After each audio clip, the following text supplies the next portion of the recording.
My name is Dominique-Sébastien. I'm the Vice President of Digital Media and E-Commerce for Canoe Inc., which is a subsidiary of Québécois Media.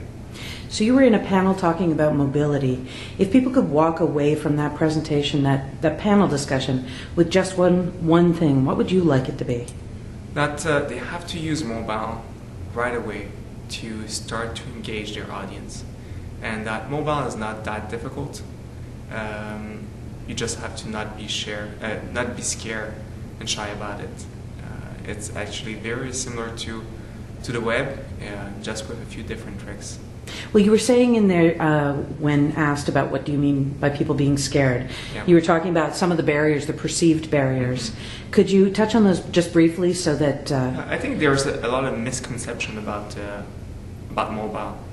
Misconception about how you build mobile sites, what you can do, what are the legislation limitation with carriers, what are the unit of success, and people need to start to educate themselves that mobile sites are not that different from websites. We use the same vendors, similar technology, similar language. You really have to be careful about the user experience to it. You have to be careful how you expand your business strategy into mobile to make sure that you're not doing something that is standalone, but something that is very well integrated in your global business strategy. Cool. And it's interesting when you were talking about the integration. I was thinking back to the time in marketing when people were saying how important it was to integrate the web into the traditional marketing, and this is just building out from that, the new technologies. Yeah, exactly. Yes? You're totally right. We have to integrate it the same way that we have been saying that you have to integrate the web in your global strategy. But I think it's that you can go way further within developing the user engagement, because on a mobile device, the person is connected all the time. They look at that device dozens and dozens of times per day, and you can really become their best friend by developing that relationship of support and help and bringing that value to their life. And I liked how you were talking about the intimacy, and the way to measure that is actually about how much information you actually have about your consumers and your customers and your friends. Totally.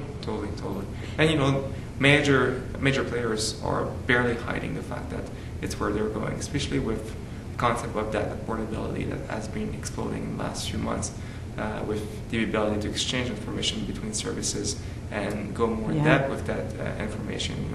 There's a data portability association right now. There is OpenID that is migrating it. Pretty much everyone is starting to focus on the importance of that data. Yeah. Now, you also mentioned that there were 5 major trends creating change. Yeah. Could you touch on those? Yeah, for sure. For me, recently I've been giving a lot of conferences on my vision of the future of 2020, and I think the future of the media in 2020 are based on 5 major acts, trends, or call it pillars. And the first one is the aggregation or the centralization of the user identity. People have multiple identity disorder on the web or in real life right now, and I think that identity, because of the data portability, will aggregate into one single identity that will become even stronger, because you will know with new tools like FRI chips or videos analyzing software and LBS services, really what people do and who they are. The second trend is definitely the access to information. The information will be accessible from everywhere at any time, especially with mobile devices. It will ease that access to information. So the concept of cloud computing, if you want. Right. And on top of that, what we see and what will continue is the increase of the collective intelligence within that content that is accessible. So the user are participating and engaging in that content.